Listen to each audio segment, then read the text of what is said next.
وخير الهدي هدي محمد صلى الله عليه وسلم وشر الأمور محدثاتها وكل محدثة بدعة وكل بدعة ضلالة وكل ضلالة في النار.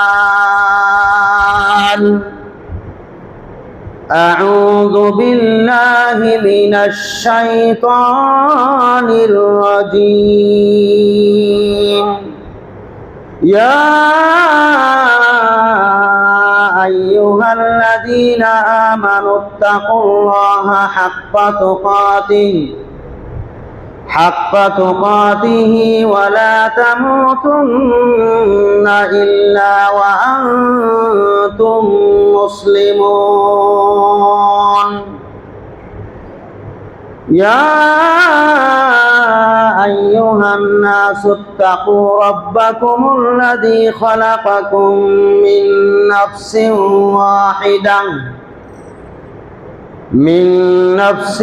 واحدة وخلق منها زوجها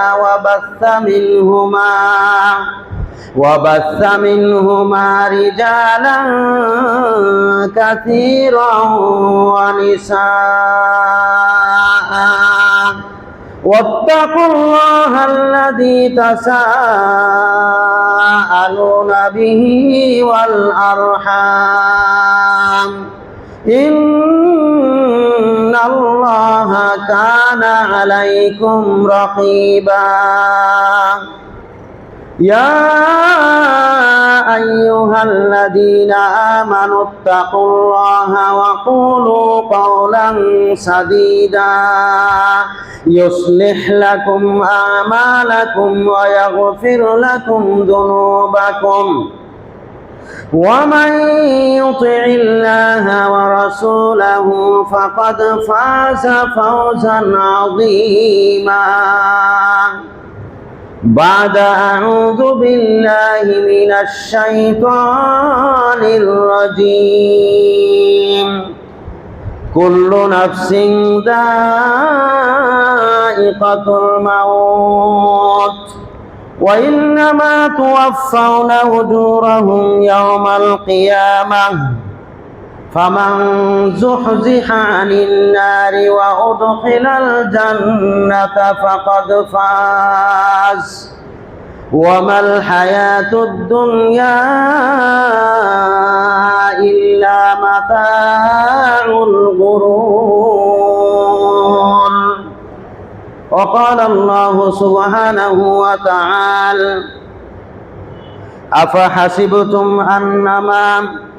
أفحسبتم أنما خلقناكم عبثا وأنكم إلينا لا ترجعون.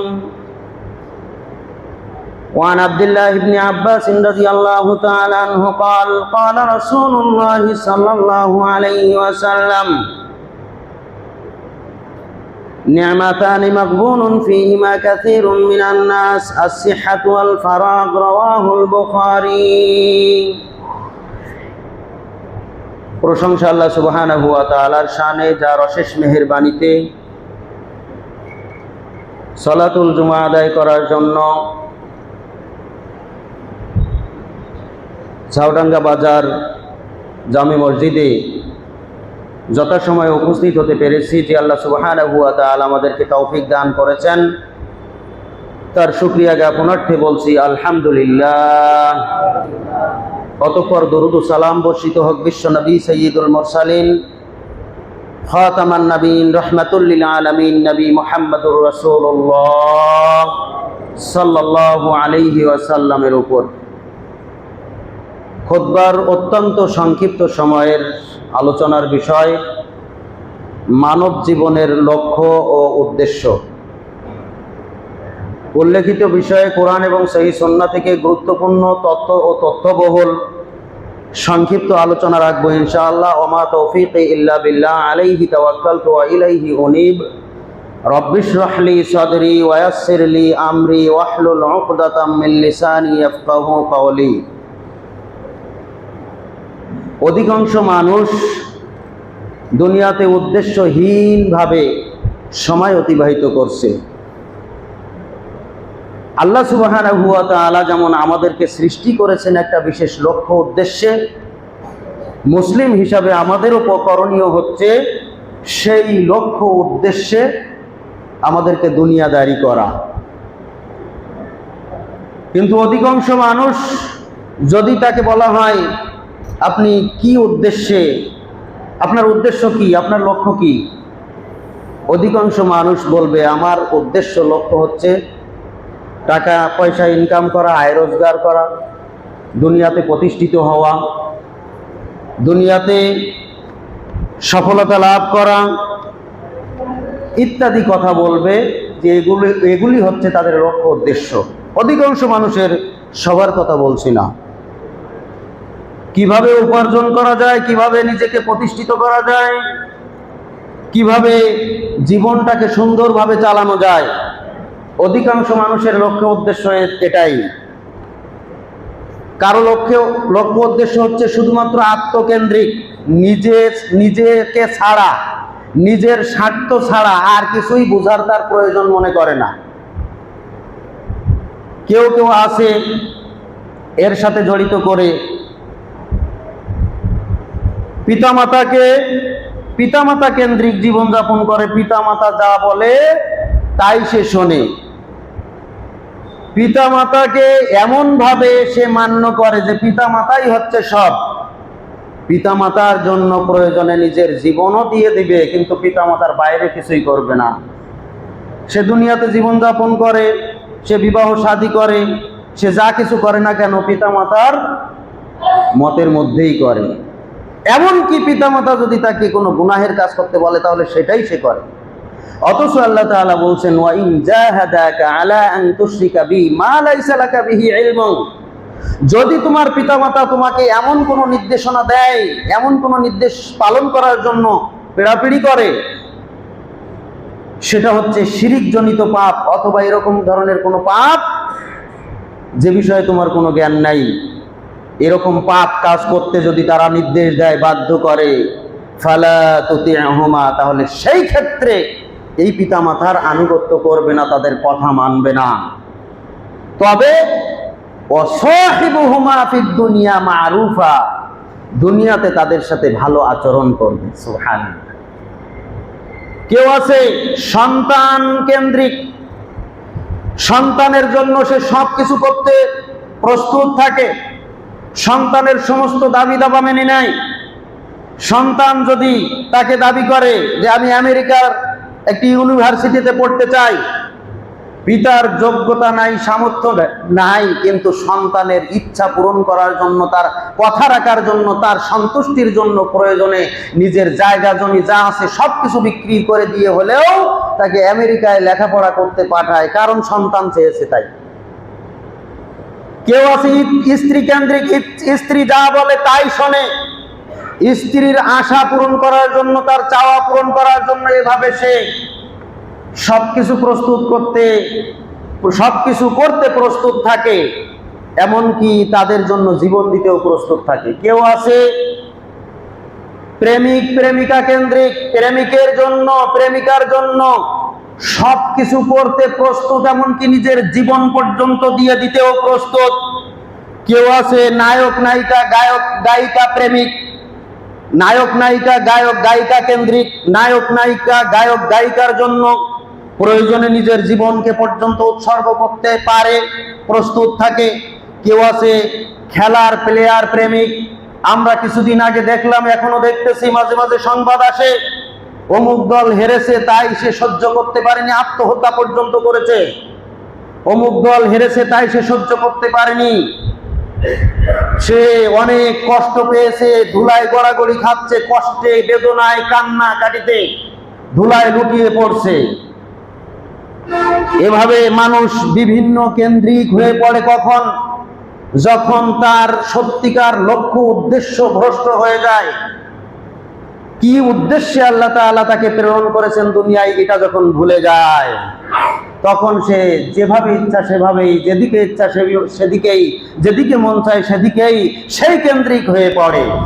কিন্তু মুসলিম হিসাবে আমাদের কোন কেন্দ্রিক হওয়ার কথা ছিল? আল্লাহ কেন্দ্রিক, আখিরাত কেন্দ্রিক, পরকাল কেন্দ্রিক। আমরা যা কিছু করব আল্লাহর নির্দেশনা আছে কিনা এটা দেখার, যা কিছু করব তার মধ্যে আল্লাহর নির্দেশনা, আল্লাহর সন্তুষ্টি আছে কিনা এটা দেখার প্রয়োজন ছিল। এটাই হচ্ছে আল্লাহ কেন্দ্রিক। আমি যা কিছু করব এটার মাধ্যমে আখিরাতে সফলতা অর্জন করা যাবে কিনা এটা দেখার দরকার ছিল। এটাই হচ্ছে আখিরাত কেন্দ্রিক। এটা হচ্ছে প্রত্যেক মুসলমানের জীবনের লক্ষ্য উদ্দেশ্য, প্রত্যেক মানুষের জীবনের লক্ষ্য উদ্দেশ্য। সম্মানিত উপস্থিতি, যারা দুনিয়া কেন্দ্রিক, দুনিয়ার বিভিন্ন ব্যক্তি কেন্দ্রিক হয়ে পড়ে, তারা তাদেরকে এমনভাবে ভালোবাসে, তাদেরকে এমনভাবে গুরুত্ব দেয় নিজের জীবনের চাইতেও বেশি। আল্লাহ তাআলা বলছেন, ওয়ামিনান নাসি মাইয়াত্তাখিযু মিন দুনিল্লাহি আনদাদা। মানুষের মধ্যে এমন অনেক মানুষ রয়েছে যারা আল্লাহকে বাদ দিয়ে অন্যদেরকে আল্লাহর স্থানে বসায়, আল্লাহকে ভালোবাসার মতোই তাদেরকে ভালোবাসে। নাউযুবিল্লাহ। আল্লাহর জন্য প্রয়োজনে মুসলমানদের সব কিছু উৎসর্গ করার, ত্যাগ করার কথা ছিল, কিন্তু সে তার ওই প্রেমিকের জন্য, প্রেমিকার জন্য, খেলোয়াড়ের জন্য, তার ওই ভালোবাসার মানুষের জন্য নিজের জীবন পর্যন্ত দিতে কুণ্ঠাবোধ করে না। আল্লাহকে ভালোবাসার ন্যায় তাদেরকেই তারা ভালোবাসে। নাউযুবিল্লাহ। আল্লাহর স্থানে তারা অন্যদেরকে বসায়। ওয়াল্লাযীনা আমানু আশাদ্দু হুব্বাল লিল্লাহ। কিন্তু যারা সত্যিকার ঈমানদার, সত্যিকার মুসলমান, তাদের ভালোবাসা শুধুমাত্র কার জন্য? আল্লাহর জন্য। শুধুমাত্র আল্লাহর জন্য তাদের ভালোবাসা। সুবহানাল্লাহ। ওয়াল্লাযীনা আমানু আশাদ্দু হুব্বাল লিল্লাহ। যারা ঈমানদার তাদের ভালোবাসা কেবল আল্লাহর জন্য। তারা আল্লাহকে ভালোবাসে, আল্লাহর ভালোবাসায় তাদের অন্তর অত্যন্ত মজবুত, অত্যন্ত শক্ত, অত্যন্ত কঠিন হয়ে যায়। আল্লাহর ভালোবাসার স্থানে তারা কোনো কিছুকেই প্রাধান্য দেয় না। সুবহানাল্লাহ। সূরা বাকারার 165 নম্বর আয়াত। সম্মানিত উপস্থিতি, আমাদের প্রত্যেকের উদ্দেশ্য, লক্ষ্য হচ্ছে পরকাল কেন্দ্রিক। এই বিষয়টি কেন্দ্র করে আল্লাহ সুবহানাহু ওয়া তাআলা অসংখ্য জায়গায়, কোরআনে হাদিসে অসংখ্য জায়গায়, কোরআনে আল্লাহ তাআলা অসংখ্য জায়গায় আমাদেরকে সতর্ক করে এ বিষয়ে নির্দেশনা দিয়েছেন। আল্লাহ তাআলা বলছেন, কুল্লু নাফসিন যায়িকাতুল মাউত। তোমাদের প্রত্যেককে, প্রত্যেক মানুষকে, প্রত্যেক প্রাণীকেই মৃত্যুর স্বাদ গ্রহণ করতে হবে। ওয়া ইন্নামা তুওয়াফাউনা উজুরাকুম ইয়াওমাল কিয়ামাহ। অতঃপর কিয়ামতের ময়দানে তোমাদের প্রত্যেককে সেই প্রতিদান দেওয়া হবে যা তোমরা দুনিয়াতে অর্জন করেছো, সেই অনুপাতে তোমাদেরকে প্রতিদান দেওয়া হবে। আমরা মনে করছি দুনিয়ার সফলতাই হচ্ছে প্রকৃত সফলতা। দুনিয়াতে প্রতিষ্ঠিত হতে পারলেই সফল হওয়া যায়। অধিকাংশ মানুষের কাছে জিজ্ঞাসা করলে বলে যে আমি সফল, আজকের আমার ব্যবসা সফল, আমার চাকরির কারণে আমি সফল, আমি এই অর্জন করেছি, সেই অর্জন করেছি। অধিকাংশ মানুষকে যদি বলা হয় আপনি দুনিয়াতে আপনার অবস্থা কেমন, তাই আমি আজকে সফল। অধিকাংশ মানুষের কাছে জিজ্ঞাসা করলে জবাব পাওয়া যায়, আপনি কি সফলতা কাকে বলে, আপনি সফল কাকে মনে করেন? সেও জবাবে বলে দুনিয়াতে যে প্রতিষ্ঠিত হয়েছে সেই সফল। কিন্তু আল্লাহ তাআলা এই আয়াতে ভিন্ন রকম কথা বলেছেন। সূরা আলে ইমরানের 185 নম্বর আয়াত, ফামান যুহজিহা আনিন নারি ওয়া উদখিলাল জান্নাতা ফাকাদ ফাজ। আল্লাহ তাআলা যাকে জাহান্নামের আগুন থেকে রক্ষা করবেন, এবং আল্লাহ তাআলা যাকে জান্নাতে প্রবেশ করাবেন, যাকে জাহান্নামের আগুন থেকে রক্ষা করা হবে এবং জান্নাতে প্রবেশ করানো হবে, ফাকাদ ফাজ, ওই ব্যক্তি কেবল সফলতা অর্জন করলো। সুবহানাল্লাহ। অতএব দুনিয়াতে কার কি আছে, কে কোটিপতি আর কে হাজার কোটি টাকার মালিক আর কে গাড়ি বাড়ির মালিক, এগুলি কোনো কিছুই সফলতার কোনো মাধ্যম নয়। প্রকৃত সফলতা হচ্ছে পরকালে জাহান্নাম থেকে মুক্তি পাওয়া, জান্নাত লাভ করা, এটাই হচ্ছে সফলতা। সুবহানাল্লাহ। সেই সাথে আল্লাহ সুবহানাহু ওয়া তাআলা আরো সতর্ক করে বললেন, ওয়ামাল হায়াতুদ দুনিয়া ইল্লা মাতাউল গুরুর। আর এই দুনিয়ার জীবন একটা ধোঁকার জীবন। দুনিয়া আসলে কিছুই নয়, দুনিয়াটা একটা ধোঁকা, প্রতারণা মাত্র। অতএব দুনিয়াতে যারা সফল হয় এরা ধোঁকার মধ্যে আছে, পরকালকে বাদ দিয়ে যারা দুনিয়ার সফলতা নিয়ে ব্যস্ত এরা ধোঁকার মধ্যে আছে। নাউযুবিল্লাহ। সম্মানিত উপস্থিতি, দুনিয়ার এই সফলতা অর্জন করে পরে দুনিয়ার এই সফলতার জন্যই মানুষ চেষ্টা করে। কি উদ্দেশ্যে? মানুষ মনে করে অর্থ বেশি হলে শান্তি বেশি হবে, সুখ পাওয়া যাবে, সম্পদ বেশি হলে, গাড়ি বাড়ি বেশি হলে, আয় ইনকাম বেশি হলে ভালো থাকা যাবে, শান্তিতে থাকা যাবে। আসলে কি তাই? এটাও তো আল্লাহ তাআলা আয়াত দিয়ে খণ্ডন করেছেন। সূরা রাদের 28 নম্বর আয়াত। আল্লাহ তাআলা কি বলছেন? মানুষের ধারণা কি আর আল্লাহ তাআলা কি বলছেন? আল্লাযীনা আমানু ওয়া তাতমাইন্নু কুলুবুহুম বিযিকরিল্লাহ। যারা ঈমানদার, যারা ঈমান এনেছে, এরাই হচ্ছে প্রকৃতপক্ষে প্রশান্তির অধিকারী। তাতমাইন্নু কুলুবুহুম বিযিকরিল্লাহ। এরা যখন আল্লাহর জিকির করে, আল্লাহর নির্দেশ পালন করে, আল্লাহর হুকুম পালন করে, তখনই আল্লাহ তাআলা এর বিনিময়ে অন্তরে প্রশান্তি নাজিল করেন। সুবহানাল্লাহ। অতএব টাকা পয়সা, গাড়ি বাড়ি, অর্থ সম্পদ, দুনিয়ার এই অর্জন, এগুলি সুখ শান্তির মাধ্যম নয়। মাধ্যম কি? সুখ শান্তির মাধ্যম কি? আল্লাহ তাআলা বলছেন, আলা বিযিকরিল্লাহি তাতমাইন্নুল কুলুব। জেনে রেখো, প্রকৃত প্রশান্তি হচ্ছে, আত্মার শান্তি হচ্ছে আল্লাহর জিকিরের মধ্যে, আল্লাহর স্মরণের মধ্যে, আল্লাহর নির্দেশ পালনের মধ্যে, ইসলামের মধ্যে, ঈমানের মধ্যে। সুবহানাল্লাহ। অতএব দুনিয়ার এই অর্জনের মধ্যে কোনো শান্তি নাই, সুখ নাই। এটা বাস্তবে আপনারা দেখেন, যারা যত বেশি অর্থ সম্পদের মালিক, ওরা কি আসলে প্রকৃতপক্ষে প্রশান্তিতে আছে? অন্তরে শান্তি কি তাদের আছে? খোঁজ নিয়ে দেখবেন যে আপনি মনে করতেছেন ওই ব্যক্তি এত টাকার মালিক, ও অনেক শান্তিতে আছে। খোঁজ নিয়ে দেখেন, আল্লাহর কসম, ওই আপনার চাইতে বেশি অশান্তিতে আছে। না মিললে আপনি আজকেই তদন্ত করা শুরু করেন। যদি ও শান্তিতে থাকতো তাহলে আল্লাহর এই কথা মিথ্যা। শান্তিতে সেই থাকবে যে ইমানের পথে আছে, আল্লাহর দিন যে যত বেশি মেনে চলছে সেই তত বেশি শান্তিতে আছে। সুবহানাল্লাহ। অতএব আমাদেরকে শান্তির পথ খুঁজতে হবে আল্লাহর পথেই, আল্লাহর নির্দেশের মধ্যে। এই পথ থেকে ফিরিয়ে রাখার জন্য, মানুষদেরকে তাদের উদ্দেশ্য লক্ষ্যহীন করার জন্য, লক্ষ্য ভ্রষ্ট করার জন্য, বিপদগামী করার জন্য শয়তান চেষ্টা চালিয়ে যাচ্ছে। এজন্য শয়তান থেকে আল্লাহ তাআলা সাবধান করেছেন। সূরা ফাতিরের 6 নম্বর আয়াত, ইন্নাশ শাইতানা লাকুম আদুউন। নিশ্চয়ই শয়তান তোমাদের প্রকাশ্য শত্রু, শয়তান তোমাদের বড় শত্রু, শয়তান তোমাদের শত্রু। ফাত্তাখিযুহু আদুওয়া। তাকে শত্রু হিসাবেই গ্রহণ করো, তাকে বন্ধু হিসাবে গ্রহণ করো না, তাকে পাত্তা দিও না, তার নিকটবর্তী হও না, তাকে সবসময় দূরে রাখো। সে হচ্ছে শত্রু। শত্রু কখনো কারো মঙ্গল চায় না। শত্রু সবসময় তার প্রতিপক্ষকে ধ্বংস কামনা করে। আল্লাহ তাআলা বলছেন, ইন্নামা ইয়াদউ হিজবাহু লিয়াকুনু মিন আসহাবিস সাঈর, লিয়াকুনু মিন আসহাবিস সাঈর।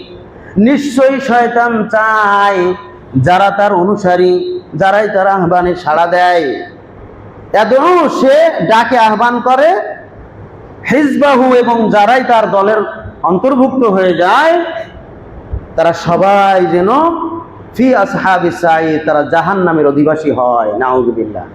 শয়তানের উদ্দেশ্য হচ্ছে মানুষদেরকে তাদের লক্ষ্য উদ্দেশ্য থেকে ভুলিয়ে আরেক দিকে পরিচালিত করতে পারে। কারণ তার উদ্দেশ্য কি? জান্নাতের পথ থেকে জাহান্নামের পথে নিয়ে যাওয়া। মানুষের লক্ষ্য উদ্দেশ্য থেকে ঘুরিয়ে আরেক দিকে নিয়ে যাওয়া, এটা শয়তানের কাজ। আর দুনিয়াতে যারা কাফের মুশরিক আছে, যারা বেঈমান, বিভিন্ন অন্যান্য ধর্মের লোক, এরাও পরকালকে বিশ্বাস করে না। এরা মনে করে শুধু দুনিয়াটাই আমাদের জন্য সব। কারণ এদের কথা হচ্ছে কি, ইন হিয়া ইল্লা হায়াতুনাদ দুনিয়া, আমাদের জন্য দুনিয়াটাই হচ্ছে সবকিছু, দুনিয়াটাই তো সবকিছু। নামুতু ওয়া নাহইয়া, আমরা মৃত্যুবরণ করি আর বেঁচে থাকি, সব এই দুনিয়ার মধ্যেই সীমাবদ্ধ।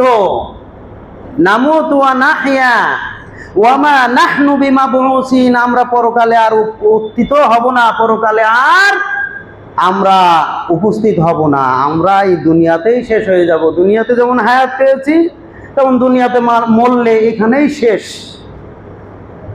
এজন্য কাফেররা চায়, কেন আবার মুসলমানেরা পরকালকে বিশ্বাস করে, কেন আবার মুসলমানেরা আমাদের চাইতে ভিন্ন কাজ করে। এজন্য কাফের মুশরিকেরা চায় মুসলমানদেরকেও তাদের দলভুক্ত করার জন্য তারা চায়, তারা চেষ্টা করে। সূরা বাকারার ভিতরে আল্লাহ তাআলা বলছেন 109 নম্বর আয়াত, ওয়াদ্দা কাসীরুম মিন আহলিল কিতাব, আহলে কিতাবরা চায়। আহলে কিতাব কারা? ইহুদি খ্রিস্টান। তারা চায় কি? ওয়াদ্দা কাসীরুম মিন আহলিল কিতাবি লাউ ইয়ারুদ্দুনাকুম মিন বাদি ঈমানিকুম কুফফারা, যারা ঈমান গ্রহণ করেছে, যারা ঈমান এনেছে, তারা যেন আবার ওই ঈমানের পথ থেকে, ইসলামের পথ থেকে ফিরে ওই ইহুদি খ্রিস্টানের মতো কুফরিতে লিপ্ত হয়ে যায়। নাউযুবিল্লাহ। এটা কারা চায়? ওয়াদ্দা কাসীরুম মিন আহলিল কিতাব, আহলে কিতাবরা চায়, ইহুদি খ্রিস্টানেরা চায়। একদিকে শয়তান চায় আমাদেরকে আল্লাহর পথ থেকে বিপদগামী করে তার রাস্তায় পরিচালিত করতে, আর একদিকে দুনিয়ার ইহুদি খ্রিস্টান যারা আছে, বিধর্মী যারা আছে, তারাও চায় সমস্ত মুসলমানেরা, সমস্ত ইমানদারেরা যেন তাদের ধর্ম গ্রহণ করে, তাদের মতে চলে, তাদের মত অনুসরণ করে। সম্মানিত উপস্থিতি, তাহলে আমরা কত বড় বিভ্রান্তির মধ্যে রয়েছি। আমাদের লক্ষ্য উদ্দেশ্যকে নস্যাৎ করার জন্য কতভাবে আমাদের বিরুদ্ধে শয়তানের চক্রান্ত চলছে, বিধর্মীদের চক্রান্ত চলছে। বিধর্মীদের কথা আমাদেরকে আনন্দ ফুর্তি দিয়ে, বিভিন্ন ধরনের বিনোদন দিয়ে আমাদেরকে তাদের পথে, তাদের অনুসারী করতে চায়। কয় যে কি আবার পরকালকে বিশ্বাস করো, দুনিয়াটা মস্ত বড়, খাও দাও ফুর্তি করো, আগামীকাল বাঁচবে কিনা বলতে পারো। আগামীকাল বা বেঁচে থাকবে কি না থাকবে এর কোনো গ্যারান্টি আছে? আজকে বেঁচে আছো, আজকে আর আনন্দ ফুর্তি করে নাও, কিসের আবার পরকালের জন্য চেষ্টা করো? নাউযুবিল্লাহ। এই বেলা ভাই মদ খেয়ে নাও, কাল নিশীতের ভরসা কই, চাঁদনি জাগিবে যুগ যুগ ধরে, আমরা কি আর রব না সয়। তাইসে একটু মদ খেয়ে নেই, একটু আনন্দ ফুর্তি করি, আজকে বেঁচে আছি, আজকে একটু ফুর্তি করি, আবার কালকে বেঁচে থাকবো কিনা কোনো গ্যারান্টি নাই। দুনিয়াতেই একটু আনন্দ ফুর্তি করে নেই। সম্মানিত উপস্থিতি, কিন্তু আল্লাহ সুবহানাহু ওয়া তাআলা আমাদেরকে সামান্য সময় দিয়ে দুনিয়াতে প্রেরণ করেছেন। সূরা মুলকের 2 নম্বর আয়াত, আল্লাযী খালাকাল মাউতা ওয়াল হায়াতা লিয়াবলুয়াকুম আইয়ুকুম আহসানু আমালা, তিনি সেই আল্লাহ যিনি তোমাদের হায়াত দিয়ে, তোমাদের মাউত দিয়ে দুনিয়াতে প্রেরণ করেছেন। সামান্য কিছু সময় দিয়ে, অল্প কিছু সময় দিয়ে, এই হায়াত দিয়ে তোমাদেরকে দুনিয়াতে প্রেরণ করেছেন অন্য কোনো উদ্দেশ্যে নয়। কি উদ্দেশ্যে? লিয়াবলুয়াকুম আইয়ুকুম আহসানু আমালা, তিনি তোমাদেরকে পরীক্ষা করতে চান কে উত্তম ভাবে তার নির্দেশ পালনকারী, কে সুন্দর আমলকারী। সুবহানাল্লাহ। অন্য কোনো উদ্দেশ্যে নয়। ওয়ামা খালাকতুল জিন্না ওয়াল ইনসা ইল্লা লিয়াবুদুন, আমি জিন এবং মানুষকে সৃষ্টি করি নাই অন্য কোনো উদ্দেশ্যে, কেবলমাত্র তার দাসত্ব, তার গোলামি ছাড়া। মা খালাকতু, আমি সৃষ্টি করি নাই আল জিন্না ওয়াল ইনসা, জিন এবং মানুষকে, ইল্লা লিয়াবুদুন, তার ইবাদত ছাড়া অন্য কোনো উদ্দেশ্যে, অর্থাৎ কেবলমাত্র তার দাসত্ব গোলামি করার জন্যই আমি মানুষ এবং জিন সৃষ্টি করেছি। আর এই আয়াতে আল্লাহ তাআলা বলছেন যে আমি মানুষকে দুনিয়াতে অল্প হায়াত দিয়েছি তাকে পরীক্ষা করে দেখার জন্য যে সে সুন্দর আমল করে কিনা, আল্লাহর নির্দেশ সঠিকভাবে পালন করে কিনা। সুবহানাল্লাহ। সূরা মাইদা 48 নম্বর আয়াত, আল্লাহ তাআলা বলছেন ওয়ালাউ শাআল্লাহু লাজালাকুম উম্মাতান ওয়াহিদা, আল্লাহ তাআলা যদি চাইতেন তামাম দুনিয়ার সমস্ত মানুষদেরকে একই উম্মতভুক্ত করতে পারতেন, একই জাতিভুক্ত, একই দলভুক্ত করতে পারতেন, সবাই মুসলমান হয়ে যেত, সবাই ইমানদার হয়ে যেত, সবাই আল্লাহর দ্বীন মেনে নিত, সবাই সিরাতুল মুস্তাকিমে পরিচালিত হতো, সবাই আল্লাহর সন্তুষ্টি অর্জন করতে পারত, সবাই আল্লাহর কাছ থেকে মাপ পেয়ে যেত, সবাই জান্নাতের অধিকারী হয়ে যেত যদি আল্লাহ তাআলা ইচ্ছা করতেন। এটা আল্লাহর কাছে কোনো ব্যাপার ছিল না, কিন্তু তিনি তা করেন নাই।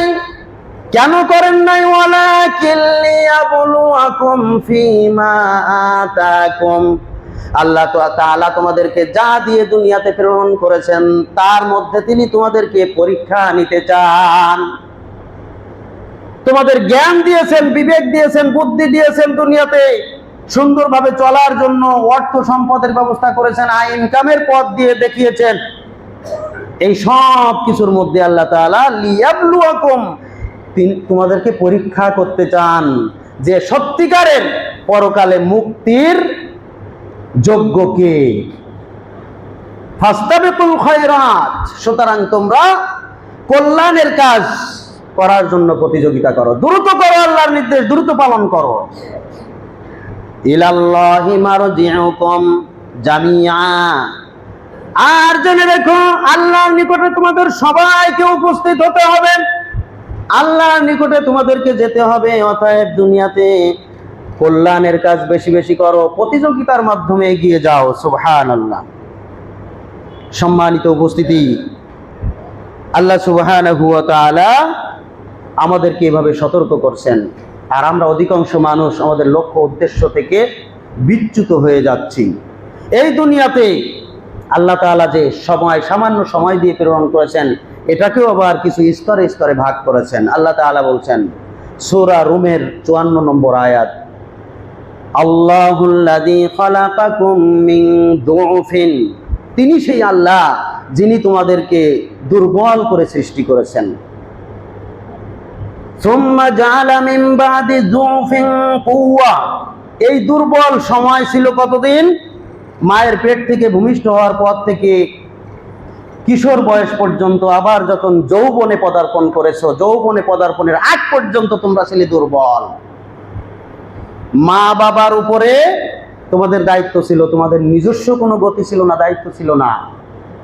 যখন তোমরা ইনকাম করা শুরু করলে, যখন তোমরা যৌবনে পদার্পণ করলে, তোমাদের আল্লাহ তাআলা তোমাদের শরীরে শক্তি দান করেছেন, শক্তির একটা বয়স দান করলেন। সুবহানাল্লাহ।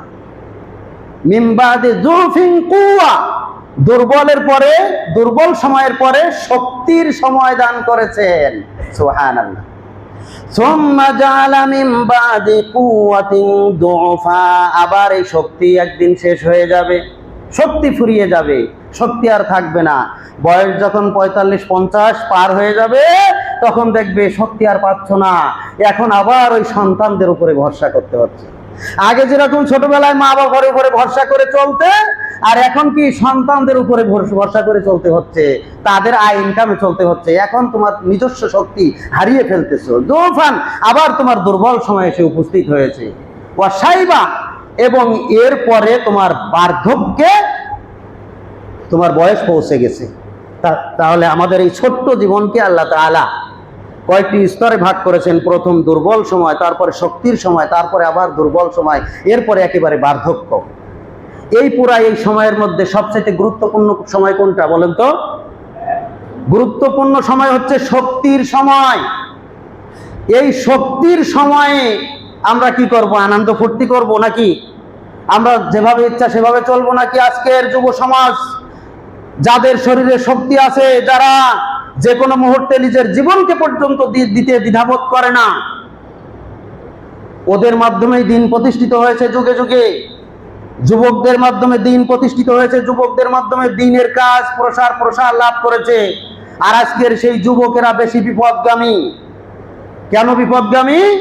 তাদের লক্ষ্য উদ্দেশ্য থেকে অন্যদিকে ঠেলে দেওয়া হয়েছে। একদিকে শয়তান আর একদিকে বিধর্মীরা, উভয়ে সমানভাবে কাজ করে তাদের লক্ষ্য উদ্দেশ্যহীন করেছে। তাদের সামনে বিভিন্ন তোপ দেওয়া হয়েছে, তোপ, খাদ্য।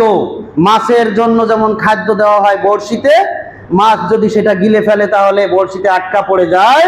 আজকে যুব সমাজকে ধ্বংস করার জন্য, যুব সমাজকে তাদের ঈমান থেকে বিচ্যুত করার জন্য বিধর্মীরা গভীর চক্রান্ত চালিয়ে যাচ্ছে। কারণ এই ইহুদি খ্রিস্টানেরা খুব ভালো করে জানেন মুসলমানরা কখনো পরাজিত হওয়ার জাতি নয়, মুসলমানরা কখনো পরাজয় বরণ করে না। মুসলমানদেরকে পরাজিত করা যায় না। মুসলমানদেরকে পরাজিত করার একটাই হাতিয়ার, সেটা হচ্ছে তাদের ঈমানকে নস্যাৎ করতে হবে। আর ঈমানকে নস্যাৎ যদি করা যায় যুবকদের, তাহলে কশ্চিনকালেও আর দিন প্রতিষ্ঠিত হবে না। নাউযুবিল্লাহ। এজন্য তারা চক্রান্ত করলো। কি চক্রান্ত? মেয়ে ঢুকিয়ে দিল, ফ্রি মিক্সিং। মেয়েকে এত ফ্রি করে দিল, এই মেয়েরা একবারে ফ্রি ভাবে, পর্দার কোনো বালাই নাই, হায়া লজ্জা শরম তো কিছুই নাই, অবাধে মেয়েরা বিচরণ করে। মেয়েদের কারণে আজকের যুব সমাজ আকৃষ্ট, মেয়েদের পিছনে ঘুরতে ঘুরতে সময় শেষ। নাউযুবিল্লাহ। মেয়ে হচ্ছে এতই ফ্রি, কোন যুবক যদি চায় 500-1000 টাকা ব্যয় করে ব্যভিচারে লিপ্ত হবে, তাহলে পতিতালয়ে গিয়ে ব্যভিচার করতে পারে। এত সহজ করে দেওয়া হয়েছে মেয়েদেরকে দিয়ে। এটা হচ্ছে বিধর্মীদের চক্রান্ত, এবং উদ্দেশ্য হচ্ছে যুবকদেরকে ধ্বংস করা। নাউযুবিল্লাহ। 2 নম্বর হচ্ছে মাদক। মাদককে সহজ করে দেওয়া হয়েছে। মাদক এত সহজ যে কোনো জায়গায় হাত বাড়ালে ইয়াবা ট্যাবলেট পাওয়া যায়, হিরোইন পাওয়া যায়, মদ, গাঁজা, ফেন্সিডিল পাওয়া যায়। যুবকেরা ইচ্ছা করলে এগুলো নিয়ে তারা নেশা করতে পারে।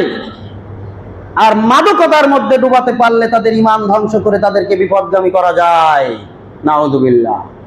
সম্মানিত উপস্থিতি, এই মাদকের সাথে সর্বস্তরের মানুষ, পুলিশ প্রশাসন থেকে শুরু করে একবারে সরকার পর্যন্ত সবাই মাদকের বিরুদ্ধে যতটুকু বলে শুধুমাত্র মুখে মুখে মানুষকে দেখানোর জন্য বলে, আসলে সবাই এর পক্ষে কাজ করে। নাউযুবিল্লাহ।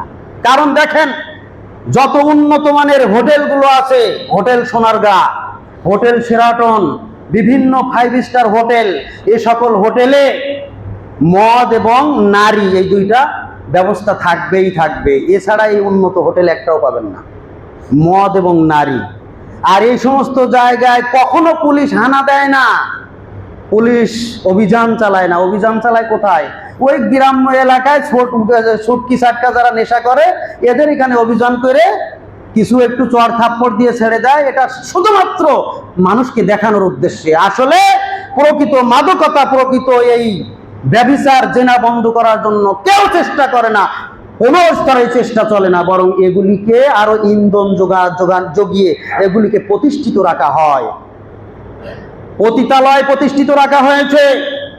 এই সমস্ত হোটেলগুলিতে নারী এবং মদকে ঢালাও ভাবে দেওয়া হয়েছে। এগুলিকেও আবার পুলিশি প্রশাসন দিয়ে এগুলিকে দেখাশোনা করা হয়। সম্মানিত উপস্থিতি, গ্রামের ওই ছোটখাটো নেশাখোরদের বিরুদ্ধে অভিযান চালায়। আর ওই সমস্ত বড় বড় হোটেলে তারা জানে যে এখানে ছোট কোনো গরিব মানুষ যেতে পারে না, ওখানে যাবে যারা, তারা সব লাখপতি, কোটিপতি। এই জন্য সাধারণ মানুষ ব্যভিচারে লিপ্ত হলে, সাধারণ মানুষ মাদক সেবন করলে তাদের বিরুদ্ধে অভিযান চলে।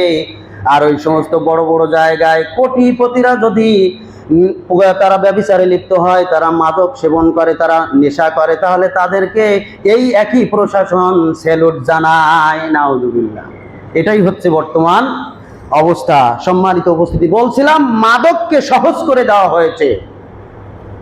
এরপরে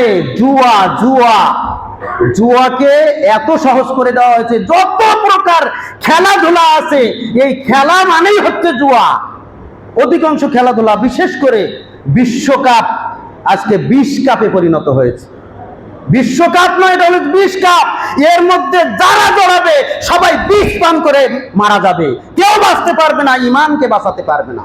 এই বিশ্বকাপ জঘন্য জুয়ার একটা মাধ্যম। কারণ যেখানেই টাকা পয়সার লেনদেন আছে সেটাই হচ্ছে জুয়া। জুয়া আলাদা কোনো খেলার নাম নয়। সম্মানিত উপস্থিতি, কথা অনেক ছিল কিন্তু সময় শেষ, কথা বলার সুযোগ নাই। আপনি যুবকদেরকে খেলা নামক জুয়া থেকে অবশ্যই যদি আপনি ফেরাতে না পারেন তাহলে ইসলাম ধ্বংস হবে, যুবকরা ধ্বংস হওয়ার মাধ্যমে। কারণ কোন জাতির উত্থান যেমন ঘটে যুবকদের মাধ্যমে, কোন জাতির পতন ধ্বংস ডেকে আনে এই যুবকদের মাধ্যমে। আজকের যুবকেরা ধ্বংসের পথে, এই জন্য ইসলাম প্রতিষ্ঠিত নাই। ইসলামের নামগন্ধ, কোন প্রকার নামগন্ধ আছে কিন্তু কোনো কাজের কিছুই নাই। নাউযুবিল্লাহ। বলছিলাম এই খেলা, এই সমস্ত খেলাধুলাই, বিশ্বকাপ, এই ফুটবল, এর থেকে আপনার সন্তানদেরকে বিরত রাখতেই হবে। যুবক ভাইরা যারা আছেন তাদেরকে বিরত থাকতে হবে, কারণ এর সাথে জড়িত আছে অসংখ্য হারাম কাজ। হারাম কেন হয়? যার মধ্যে অর্থের লেনদেন হয় সেটা হচ্ছে জুয়া হারাম। যেই খেলা ছতর খুলে ছতর আলগা করে খেলা হয় সেটা হারাম। যেই খেলার মধ্যে নারী পুরুষের অবাধ মেলামেশা থাকে সেটা হারাম। যেই খেলার মধ্যে সময়ের অপচয় আছে, সব খেলা দেখা হোক আর খেলা করা হোক, সেটা হচ্ছে হারাম। যেই খেলার মধ্যে অর্থের অপচয় আছে সেটা হারাম। যেই খেলার মধ্যে আল্লাহর বিধানের লঙ্ঘন আছে সেটা হারাম। যেই খেলার মধ্যে গীবত তহমত আছে সেটা হারাম। যেই খেলা মানুষকে অলস বানায়, কর্ম বিমুখ বানায়, সেটা হারাম। যেই খেলার মধ্যে অশ্লীলতার প্রসার আছে সেটা হারাম।